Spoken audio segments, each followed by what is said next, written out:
이 나이에 이혼을 생각하게 될 줄은 몰랐습니다.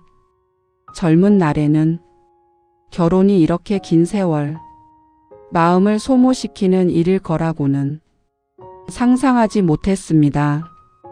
그때는 시간이 충분하다고 믿었고 서로 조금 부족해도 함께 견디다 보면 언젠가는 괜찮아질 거라 생각했습니다.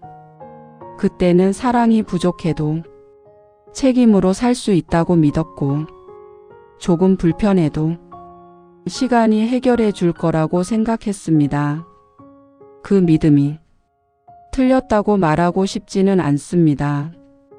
그 믿음 덕분에 여기까지 올 수 있었던 것도 사실이니까요. 다들 이렇게 사는 거야. 남들도 다 참아. 그 말이 나를 단단하게 만들어주는 말인 줄 알았습니다. 그래서 하루를 넘기고 한 달을 넘기고 어느새 수십 년을 그렇게 살아왔습니다. 아이를 키웠고 살림을 꾸렸고 서로의 부모를 보내드렸습니다. 그 시간 동안 우리는 각자의 자리에서 최선을 다했다고 스스로에게 말해주고 싶습니다. 겉으로 보면 큰 탈 없이 잘 살아온 부부처럼 보였을지도 모릅니다. 아마 주변 사람들 대부분은 그렇게 보았을 겁니다.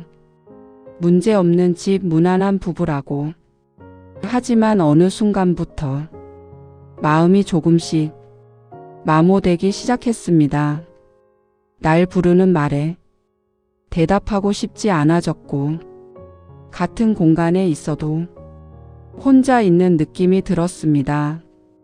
그 혼자라는 느낌은 실제로 혼자 있을 때보다 더 깊은 외로움으로 남았습니다. 대화를 하지 않는 게 오히려 편해졌고 함께 앉아 있는 시간이 괜히 버거워졌습니다. 크게 싸운 것도 아닙니다. 배신을 당한 것도 아닙니다. 그래서 더 설명하기 어려운 마음이 되었는지도 모릅니다. 그저 오래된 물건처럼 마음이 닳아버린 느낌. 아직 형태는 남아있는데 예전처럼 쓰이지 않는 마음. 이럴 때 사람들은 이렇게 말합니다. 여기까지 같이 살았는데 이 나이에 이혼은 너무 늦었어. 조금만 더 참으면 돼. 그 말들은 악의에서 나온 말이 아니라는 걸 알고 있습니다. 하지만 그 말들은 내 마음을 위로하기보다는 다시 묶어두는 말처럼 느껴졌습니다. 부처님께서는 법구경에서 이런 말씀을 하셨습니다. 집착에서 근심이 생기고 집착에서 두려움이 생긴다. 우리는 흔히 사람에게 집착한다고 생각합니다. 하지만 가만히 들여다보면 사람보다 더 놓지 못하는 건 역할일지도 모릅니다. 그 역할이 없으면 나는 무엇으로 남는지 두려워지기 때문입니다. 아내라는 이름, 남편이라는 이름, 부모라는 자리, 그리고 지금까지 살아온 세월, 그 모든 것이 나를 지탱해 왔던 동시에 나를 묶어두고 있었는지도 모릅니다.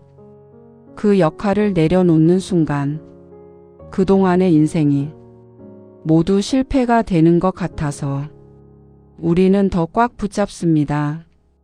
그래서 힘들어도 놓지 못하고 아파도 버팁니다. 버티는 것이 미덕이라고 배워왔기 때문에 그만두는 마음에 죄책감이 먼저 따라옵니다. 하지만 부처님은 상유따 니까야에서 이렇게 말씀하셨습니다. 지나간 일에 머무는 자는 현재의 고통을 벗어날 수 없다. 지금 이혼을 떠올리는 이 마음은 변덕이 아닙니다. 배은망덕함도 아닙니다. 오히려 지금까지 최선을 다해 살아온 사람이 더 이상 자기 마음을 속일 수 없게 되었을 때 자연스럽게 떠오르는 생각일지도 모릅니다. 이혼을 생각한다는 건 당장 떠나겠다는 선언이 아니라 이렇게는 더 살 수 없다는 마음의 신호일 수 있습니다.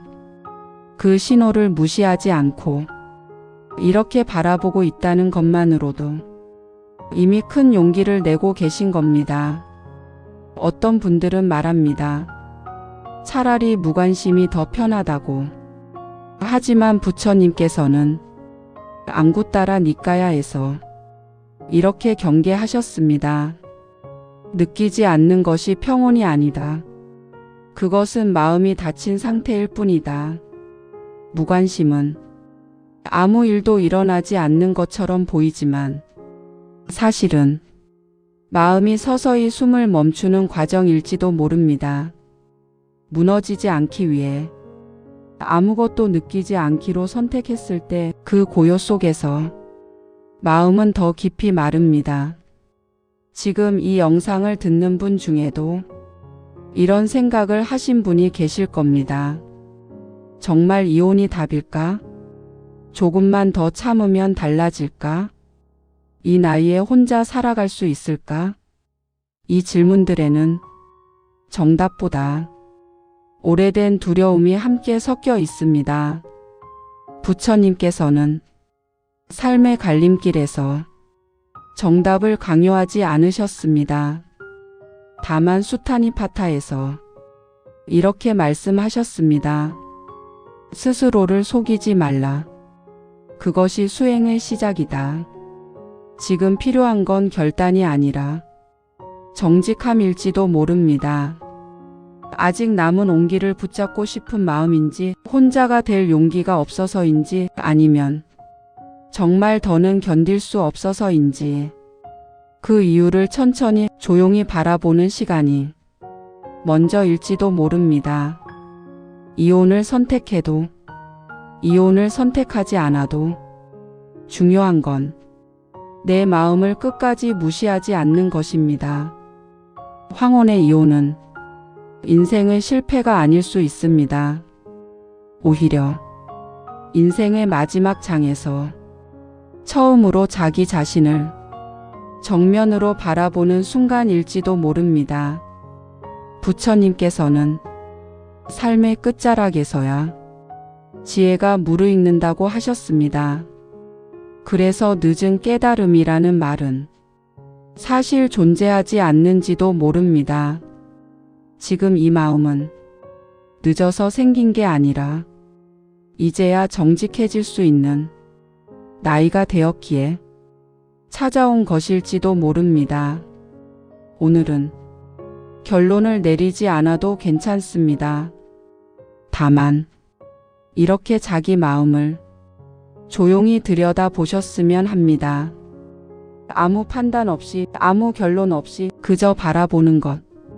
그래, 이만큼 살아온 마음이 이제는 조금 쉬고 싶었구나. 그렇게 자기 자신에게 처음으로 편을 들어주는 것. 그것만으로도 당신의 마음은 이미 한 걸음 가벼워졌을 겁니다. 그러니 오늘은 조금 내려놓고 조금 쉬어 가셔도 됩니다.